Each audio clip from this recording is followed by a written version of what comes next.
Aos nossos estudos no Catecismo Maior de Westminster, na pergunta de número 187, tá? E a pergunta de número 187 é: como a oração do Senhor deve ser usada? Nós, nas duas perguntas anteriores, nós vimos como nós devemos orar, nós vimos várias características da oração, nós devemos nos dirigir a Deus como ao Deus majestoso, né? Devemos nos lembrar de pedir perdão pelos nossos pecados, são coisas que nós devemos lembrar na oração, né? Maneira como nós devemos orar. Tem várias outras questões que o Catecismo coloca lá, mas só para dar uma lembrada aqui, né? Então nós já vimos como nós devemos orar. A última pergunta era: que regra Deus nos deu para nos orientar na oração?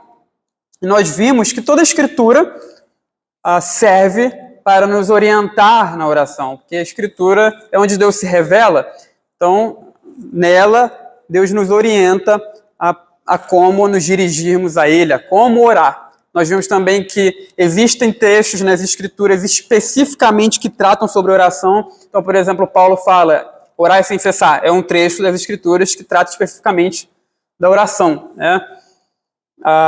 Orai uns pelos outros. São vários trechos que nos ensinam a orar. Então, toda a Escritura nos ensina a orar. Existem trechos das Escrituras específicos sobre oração que também nos orientam a como orar, e também o trecho da oração do Pai Nosso. Funilando aí, né? É um trecho das Escrituras que nos orienta, por meio do qual Deus nos orienta a como orar. E hoje, a pergunta de número 187 é: como a oração do Senhor deve ser usada? Aí a resposta é a seguinte: a oração do Senhor não é apenas para direção, como um modelo, segundo o qual devemos orar, mas pode também ser usada como uma oração, desde que seja feita com entendimento, fé, reverência e com as outras graças necessárias ao correto cumprimento do dever da oração. Então, o que essa resposta está falando em suma? Ela está falando que a oração do Senhor, ela é um modelo para a gente, que nos orienta, mas nós também podemos usar a oração do Senhor, a oração do Pai Nosso, oração dominical também é um outro nome. Nós podemos usá-la em oração, né? Nós podemos orar aquele modelo que Cristo nos ensinou. Nós veremos alguns trechos, alguns textos. Mateus 6,9, alguém abra lá. A oração do Senhor deve ser usada como um padrão ou modelo para fazermos as nossas próprias orações. Mateus 6,9. Portanto, vós orareis assim: Pai nosso que estás nos céus, santificado seja o teu nome. Então, a ideia de vós orareis assim, né, os estudiosos lá da Assembleia de Westminster entendeu que a ideia de vocês vão orar dessa maneira no sentido de modelo, né, o exemplo que Cristo dá. Lucas 11:12, ou melhor, Lucas 11:2, a oração do Senhor pode ser usada apropriadamente como uma oração. Então ele ensinou: quando orar, dizei: Pai, santificado seja o teu nome, venha o teu reino. Então, antes, no versículo anterior, os discípulos perguntam, né? É o trecho que a gente citou aqui, que Jesus está orando, e os discípulos perguntam: ensina-nos a orar. Como é que nós devemos orar? Aí Jesus ensina essa oração. Não é que toda vez que a gente ora, a gente tem que orar especificamente a oração do Pai Nosso. Não, ele está ensinando uma maneira, um modelo de oração. Tá? A oração do Senhor deve ser usada com entendimento. 1 Coríntios 14:15. Quem achou pode ler. Orarei com o Espírito, mas também orarei com a mente. Cantarei com o Espírito, mas também cantarei com a mente. Então é o trecho aí onde o apóstolo Paulo está orientando a igreja de Corinto sobre o uso dos dons espirituais, né? Então, lembra lá que existia o dom de línguas, e as pessoas, né, falavam em línguas e oravam também com outro idioma. E aí o apóstolo Paulo fala: olha, vocês que estão fazendo isso, vocês têm que orar também para que alguém interprete, porque eu não estou entendendo, né, ou ninguém vai entender o que você está falando. Você que está usando esse dom, ninguém vai entender o que você está falando. Então você tem que orar para que alguém interprete porque senão a nossa mente fica sem fruto, fica infrutífera. Eu não sou edificado, né, quando alguém está falando, está orando em outro idioma, eu não estou entendendo nada. Se chegar alguém aqui, por exemplo, eu não falo inglês, né, eu entendo algumas coisas, uma coisa ou outra, mas se alguém chegar aqui e começar a falar inglês e orar em inglês, eu não vou entender tudo, né? Chinês piorou, né? Então, o que acontece? Deus está recebendo aquela oração, né? Se entrar um chinês aqui e orar em mandarim, Deus vai receber a oração, mas quem está aqui não pode falar amém. Não vai entender, porque não vai entender nada do que ele está falando. A nossa mente fica sem edificação, fica infrutífera, né? Então eu não posso falar o amém concordando com o que ele está falando, porque eu não estou entendendo nada, tá? Então a ideia aqui, que pode ser aplicada a essa questão que a gente está falando, é que a oração tem que ser feita com entendimento. Então mesmo que a gente use a oração do Senhor, a gente pegue lá ela e use para orar, a gente tem que fazer isso com entendimento, tá? E não como se fosse algo mágico, que a gente vai falar daqui a pouco. Deu para entender? Qualquer coisa pergunta, tá, meus irmãos? Hebreus 11:6, a oração do Senhor deve ser usada com fé. De fato, sem fé é impossível agradar a Deus, porquanto é necessário que aquele que se aproxima de Deus creia que Ele existe e se torna galardoador. Então, aí o trecho principal, né, que sem fé é impossível agradar a Deus. Inclusive, isso é aplicado à oração, né? Então, de que modo podemos usar a oração do Senhor como padrão ou modelo para fazermos as nossas próprias orações? Então, a gente destaca algumas questões aqui, alguns elementos. Primeiro, né, nós devemos atentar para a reverência da oração do Senhor. Ela é isenta da repreensível familiaridade com Deus, tão comum nas orações modernas. Dirige-se a Deus como Pai, mas acrescenta imediatamente que estás nos céus, de modo que a grandeza e a majestade de Deus sejam ressaltadas. Então, lembra que a gente falou sobre isso aqui já, que Deus, ele é nosso Pai, mas ele é majestoso. Nós falamos sobre isso quando vimos lá sobre a pergunta como devemos orar, como nós devemos nos dirigir a Deus. Então Deus é o nosso Pai, mas Ele também é o Deus soberano, é o Deus majestoso, é o Deus glorioso. Então a oração ela deve ser feita com reverência, com temor, que é o respeito reverente a Deus. Então, algumas pessoas que a gente vê aí, né, se dirigindo a Deus, elas oram, mas você percebe que não há uma reverência. Eu já contei aqui aquela história que eu estava orando, aí eu fui falar uma palavra, eu não consegui falar, aí as pessoas na mesa riram, né?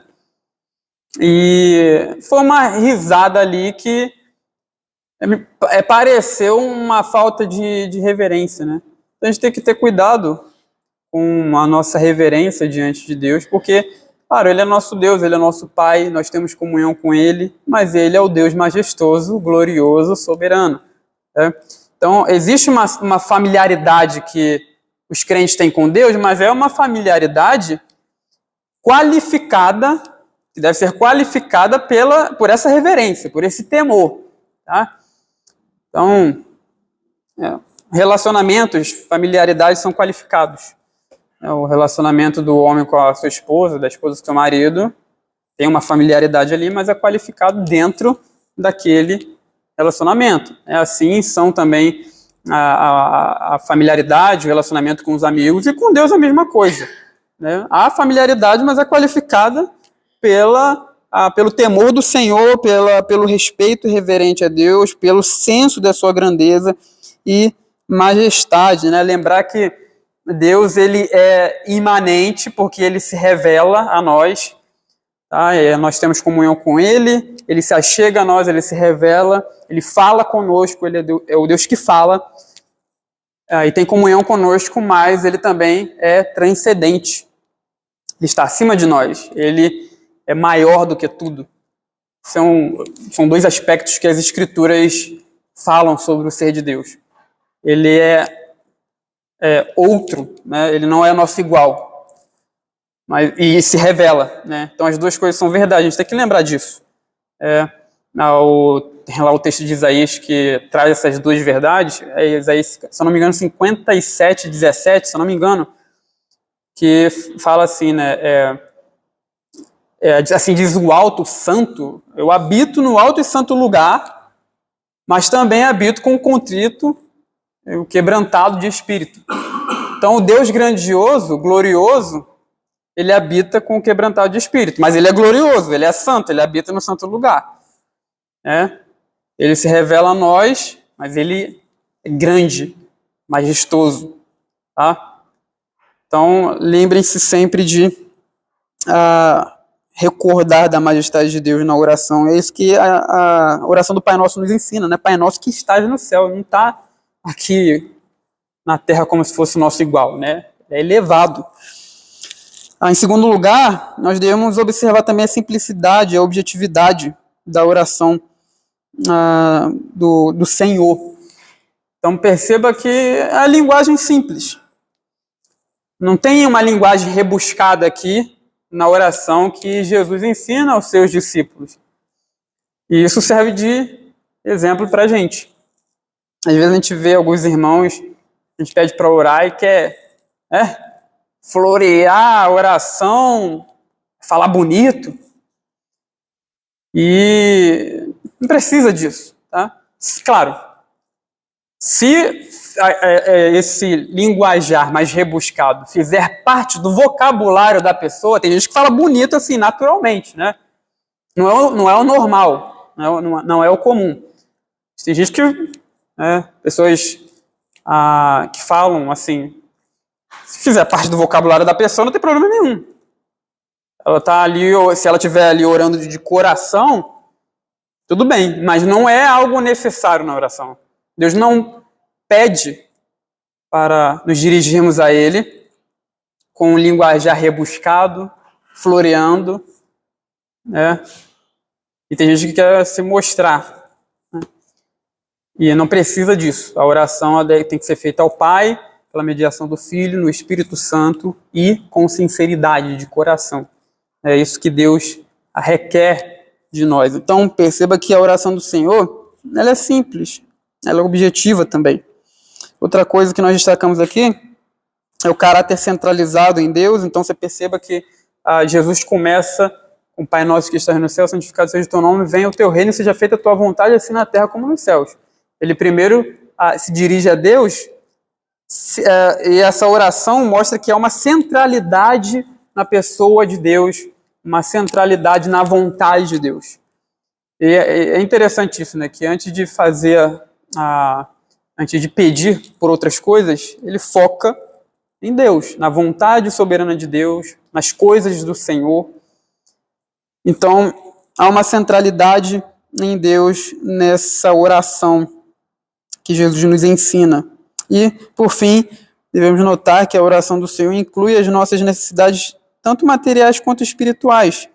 Então, o pão nosso de cada dia dá-nos hoje necessidades materiais, porque nós precisamos do alimento diário para sobreviver. E também, o que ele fala depois? Perdoa as nossas dívidas como nós perdoamos aos nossos devedores. Então, necessidades físicas, materiais e espirituais. Então, a oração do Senhor, ela foca ou inclui, melhor dizendo, essas duas questões, a necessidade material e espiritual, e também não comete o erro, como algumas orações fazem, de não pedir, não rogar a Deus pelo perdão de pecados. A gente tem que lembrar que nós somos pecadores, nós necessitamos do perdão do Senhor. Então é uma quarta questão, aí, um quarto elemento que nós tiramos aí da oração do Senhor. Como a oração do Senhor pode ser usada apropriadamente como uma oração? Então a gente viu agora como ela deve ser usada como um modelo, tá? Como um modelo. E nessa pergunta agora é como nós devemos usar, ou como a oração do Senhor pode ser usada apropriadamente como uma oração, né? Nós orarmos propriamente a oração do Senhor, como nós fazemos em alguns cultos aqui, quando o pastor viaja, não tem ninguém para impetrar a bênção apostólica, o que nós fazemos no final? Uma oração, às vezes a oração do Pai Nosso. Então, nós oramos a própria oração que Cristo nos ensinou. Nós devemos fazer isso com entendimento, como nós falamos, fé e reverência. Então, isso aqui é importante porque muitas pessoas acham, né, que a oração do Senhor ela tem um poder mágico, né? E quando nós falamos aqui de orar com entendimento, estamos falando exatamente disso, tratando disso. Orar com entendimento de que aquela oração ela não tem um poder em si mesmo, tá? Não tem um poder mágico. Tem gente que ora a oração do Pai Nosso pensando que aquilo ali, aquela oração é mais poderosa do que se você fizesse uma oração usando ela como modelo. Tá? E não é isso. A oração do Senhor não tem um poder mágico, um poder inerente nela mesma, que vai fazer com que Deus nos atenda, com que Deus aceite a nossa oração. É por isso que ela tem que ser feita com entendimento, ela tem que ser feita com fé, com reverência, mas ela tem sido, por vezes, usada erroneamente, né? Os que pensam que há mérito em repetir a oração do Senhor uma vez atrás da outra, por 50 ou 100 vezes, não têm o mínimo entendimento do que é a sua natureza verdadeira e o seu uso apropriado. Então tem gente que fica orando ali, Pai Nosso que está no céu, santificado seja o teu nome, aí depois volta, Pai Nosso que está no céu, santificado, repetindo, como se aquela repetição fosse fazer com que Deus ouça a pessoa. Igual a Ave Maria, né? Ave Maria cheia de graça, Senhor é convosco, tá? Aí de novo, né? Repetindo aquilo várias e várias e várias. Como se fosse um texto, né? Um mantra, uma reza. Então, isso não deve ser feito, tá? Não usemos a oração do Senhor dessa maneira. E é interessante que algumas igrejas elas têm, não com a oração do Senhor propriamente, mas com música. Você vê que tem músicas aí que fica repetindo aquilo várias vezes, né? Mesmo refrão, repetindo como se fosse uma reza, um mantra, que se repete também com algumas pessoas que usam a oração do Senhor, né? E a oração de que Cristo nos ensinou não é para isso.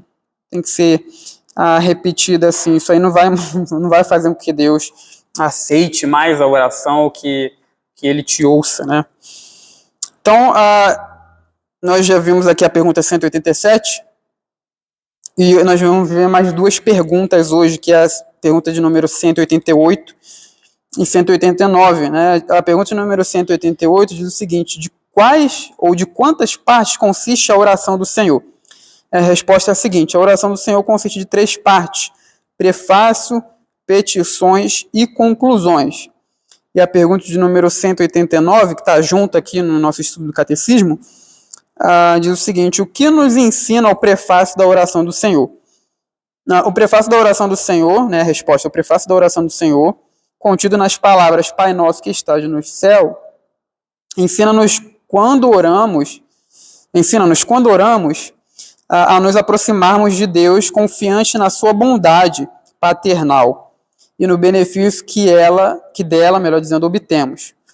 Ensina-nos a ser reverentes e a ter todas as demais disposições de filhos, anelos celestiais e a devida percepção de seu poder soberano, majestade e graciosa condescendência. Ensina-nos também a orarmos com e pelos outros. Então nós vamos ver alguns trechos. Lucas 11:13, devemos nos aproximar de Deus confiante na sua bondade paternal. Quem achou pode ler. Lucas 11:13. Ora, se vós que sois maus, sabeis dar boa vontade aos vossos filhos, muito mais o Pai Celestial dará o Espírito Santo àqueles que o pedirem. Então, está falando aí que da confiança na bondade paternal de Deus. Se o pessoal que tem filho é que sabe disso, mais claramente do que eu, do que o Marlon e outros aqui que não têm filhos, né? Que se nós somos maus, quando o nosso filho nos pede coisas, nós sabemos dar boas coisas a eles, quanto mais Deus, o nosso Pai, né? Então isso nos encoraja a nos achegarmos diante de Deus confiantes da sua bondade paternal, porque Deus é melhor pai do que o ser humano é, né? Deus é melhor pai do que nós podemos ser. Não é verdade que os pais erram, né? Os pais erram. Erram com seus filhos, né? Mas Deus não. Então ele é um pai melhor do que nós podemos ser. Então nós devemos chegar a ele com essa confiança na sua bondade paternal. Devemos orar conscientes do poder soberano de Deus, de sua majestade, graciosa condescendência. Neemias 1, 4-6. Eu ouvido essas palavras, assentei e chorei, e lamentei por alguns dias, e estive jejuando e orando perante o Deus do céu. E disse: Senhor, Deus do céu, Deus grande e temível, que guardas a aliança e a misericórdia para com aqueles que te amam e guardam os seus mandamentos. Estejam, pois, atentos os teus ouvidos e os teus olhos abertos para acudires à oração do teu povo, que hoje faço a tua presença, dia e noite pelos filhos de Israel, teus servos, e faço confissão pelos pecados dos filhos de Israel, os quais temos cometido contra ti, pois eu e a casa de meu pai temos pecado. Então a ideia da grandeza de Deus, né, como diz aqui, o poder soberano de Deus, da sua majestade, graciosa condescendência. Quando Neemias fala aí, versículo de número 4, orando perante o Deus dos céus, versículo de número 5, Senhor, Deus dos céus, Deus grande e temível. Aí fala da condescendência de Deus, que guardas a aliança e a misericórdia para com aqueles que te amam e guardam os teus mandamentos. É a ideia de que Deus é benigno, de que Deus é misericordioso. E por fim, né, devemos orar com e pelos outros, Atos 12, 5, e outro abre em Tiago 5, 16.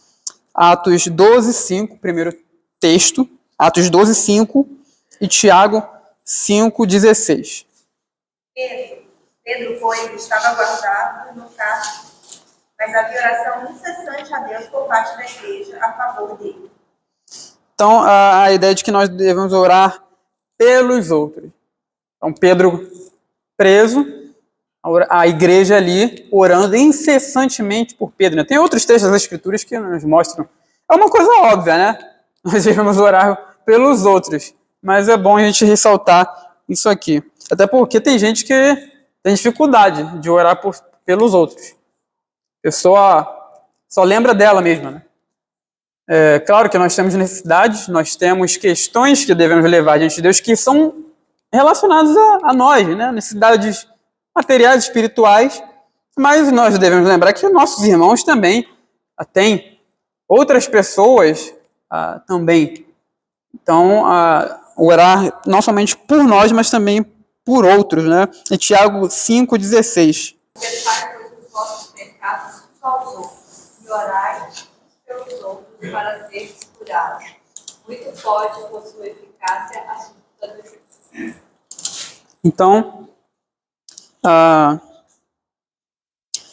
aí Tiago fala de orar pelos outros também, né? Atos 12, 5 também fala de orar com, né? Eu esqueci de mencionar isso. Atos 12, 5, eles oram por Pedro e com a igreja, tá? E o texto de Tiago 5, 16 fala aí, orai uns pelos outros. Então, como está dividida a oração do Senhor? A oração do Senhor compreende um prefácio, Pai Nosso que estás nos céus, 6 petições e uma conclusão, né, que é a conclusão, pois teu é o reino, o poder e a glória para sempre. Amém. Aí lembra que a gente viu a questão lá de que essa conclusão ela veio depois, né? Foi aquele acréscimo litúrgico que a gente falou naquele dia, né? Mas os estudiosos, os teólogos de Westminster colocaram ela aqui também como uma conclusão da oração do Senhor. Quais são as duas ideias principais ensinadas no prefácio da oração do Senhor? As duas ideias principais é a verdade de que Deus é o Pai do seu povo, né? E a verdade também de que Deus e seu povo não são iguais, porque Deus existe muito acima do seu povo, na majestade e glória do céu. Então, essa segunda questão a gente já viu, de que Deus está nos céus e nós não, ele está acima de nós, ele é grandioso. E fala aqui também, né, que é a verdade de que Deus é o nosso Pai, é o Pai do seu povo, que é a ideia que nós vemos no prefácio da oração, Pai nosso que estás no céu. Então, Deus é o nosso Pai, ele é o Pai do seu povo. É claro que ele é o Pai individual de cada crente, tá? Ele é o pai da Débora, é o pai do João, nosso irmão João, é o pai da irmã Marlinéia, é o pai de cada crente individualmente. Mas ele também é o pai do seu povo, Pai nosso que estás nos céus. Então perceba que a oração, ela dá ênfase a essa ideia aqui. Quem é que pode com justiça chamar Deus de Pai? Somente os crentes em Cristo que foram reconciliados com Deus através da obra do Senhor Jesus Cristo. Então, veja que só quem pode chamar com justiça, só quem tem direito de chamar Deus de Pai, são aqueles que estão em Cristo Jesus. Lembra de que Cristo falou, ninguém vem ao Pai senão por mim. A todos, capítulo 1 de João, a todos quantos os receberam, deu-lhes o poder de serem feitos, ou o direito de serem feitos, filhos de Deus, a saber, os que creem em seu nome. Então, é todo mundo que pode se dirigir a Deus como Pai? Não. Ele está em Cristo. Aí é interessante que, como Cristo restaura o seu povo, se você for lá em Oséias, no capítulo 1, lá está falando dos pecados de Israel. O povo abandonou o Senhor, se entregou à idolatria e o que fala lá? Deus fala, né? Vocês não são meu povo mais. Vocês não são mais meu povo. Mas aí depois ele fala, essa sentença do juízo de Deus, mas depois ele dá a promessa de esperança. Ele falou que ia restaurar o seu povo. No lugar onde vocês foram chamados não meu povo, vocês serão chamados filhos do Deus vivo. Então veja que o status de povo de Deus, o status de filiação, de ser filho de Deus, é o que Israel havia perdido por ter abandonado o Senhor e se entregado à idolatria. Então Cristo vem e restaura o seu povo. Aqueles que creem no seu nome, ele restaura a filiação, né? E aqueles que creem nele hoje são incluídos nesse povo, nessa relação filial de Deus com o seu povo. Somente aqueles que estão em Cristo Jesus que são introduzidos na família de Deus. Agora, alguém pode fazer a pergunta, mas não é todo ser humano que é filho de Deus? A gente, às vezes, ouve isso aí, né? Não, todo mundo é filho de Deus. É até uma expressão que as pessoas usam. Né? Eu também sou filho de Deus, né? Eu também sou filho de Deus. Será que é mesmo? Pode. Você vê que é ensinar errado. Uhum. Né? Os padres ensinam lá, os fiéis deles lá, a repetir aquele Pai Nosso, não sei quantas vezes com aquele texto, como se ele fosse surdo igual eu e precisasse. Não, fala outra vez que eu não entendi bem. A gente aqui fala direto com o nosso Pai, temos o nosso intermediador, que é Jesus, entendeu? E eles são induzidos aí em vários intermediários nas orações deles, que é mais uma burocracia que não tem mais tamanho, entendeu? Quer dizer, é lamentável, porque Deus vai cobrar isso deles. Sim. Não é? Sim. Realmente. O que o presbítero falou, né? Burocracia, né? Até chegar a Cristo tem que passar lá pelos outros mediadores, né? E como nós vimos aqui, não deve ser repetida a oração do Pai Nosso, como se Deus precisasse disso para nos ouvir, ou como se tivesse algum poder mágico na repetição, né? Mas veja que, como nós estávamos falando, será que todos são filhos de Deus? Eu pensava, a minha opinião anterior era que não, né? Nem todo mundo é filho de Deus. Filhos de Deus são só os crentes. Mas existe um trecho, um texto apenas nas Escrituras, que fala que o ser humano, tá? Todo ser humano é filho de Deus. Atos 17, 28, alguém abra lá pra gente? Eu vou explicar já isso, tá, gente? Pois nele vivemos e nos movemos e existimos, como alguns dos vossos poetas têm dito, porque dele também somos geração. Então, aí o trechinho de Paulo está pregando em Atenas, ele está pregando, e ali estão presentes os filósofos epicureus e estoicos, aí Paulo cita, isso aqui é citação, né, de Paulo, de um filósofo grego, quando ele fala aí, porque dele também somos geração. Aí geração, a palavra que está no grego é genos, que também significa descendência. Tá? Então, um trecho, né, que é esse trecho aqui das Escrituras, Paulo ele dá a entender, ele afirma que todo ser humano é filho de Deus em certo sentido, não no sentido que os crentes são, tá? Em que sentido todo ser humano é filho de Deus? No sentido de que Deus os criou e deles cuida também. Tá?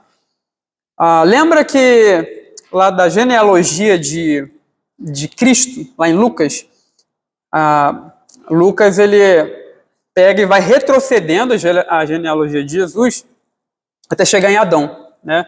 Jesus era filho, como se pensasse, né, de fulano, se não me engano, de José, né? De José, de fulano, aí vai falando, filho, até chegar filho de Adão, filho de Deus. Tá? Então, se você for lá em Lucas, você vai ver que a genealogia de Jesus, Lucas retrocede, lá no capítulo 3, né? Ele retrocede até chegar em Adão, mostrando que Jesus é descendente de Adão, e ele fala que Adão era filho de Deus. Que sentido que Adão era filho de Deus? Porque Deus criou Adão, né?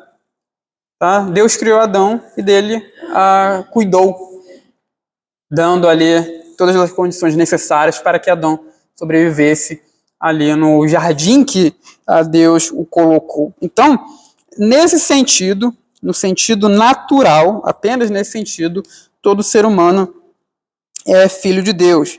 Mas, obviamente, não como crente, né?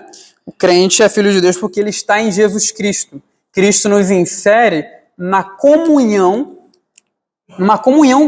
que está envolvido com as três pessoas da Trindade, né? Uma comunhão trinitária. Né? Tem um sermão belíssimo do Jonathan Edwards, onde ele prega em Apocalipse 5, onde João fala lá que ele estava chorando, né? Porque ninguém foi achado digno de abrir o livro e desatar os selos. E aí uma voz fala para João, não chores, porque o leão da tribo de Judá, a raiz de Davi, venceu para abrir o livro e desatar os selos. E aí aparece Jesus Cristo como cordeiro, né? Então o leão aparece como cordeiro. É interessante que nesse trecho, Edwards, ele tem uma ideia central lá, né? Mas ele termina seu sermão falando dessa questão, né? Que por meio de Cristo, aí ouça o sermão lá dele, eu acho que tem no YouTube, o título é A Excelência de Cristo. Lá ele vai mostrar o sermão, né, como é que ele chega nessa parte, mas ele termina o sermão falando que por meio de Cristo nós somos inseridos numa comunhão trinitária, né, na família de Deus, o que os ímpios não têm. Tá? Eles são filhos de Deus no sentido natural, apenas porque Deus os criou e provê, né, por meio dessa providência, cuida ali de todas as coisas.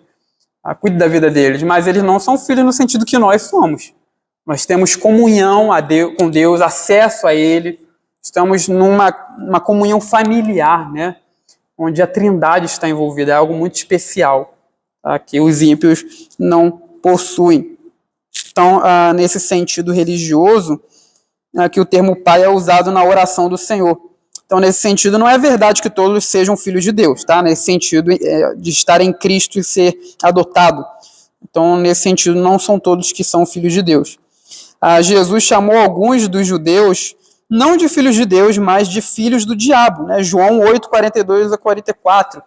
Não precisa abrir, não. Lá, lembra da discussão que existe entre Jesus e os judeus.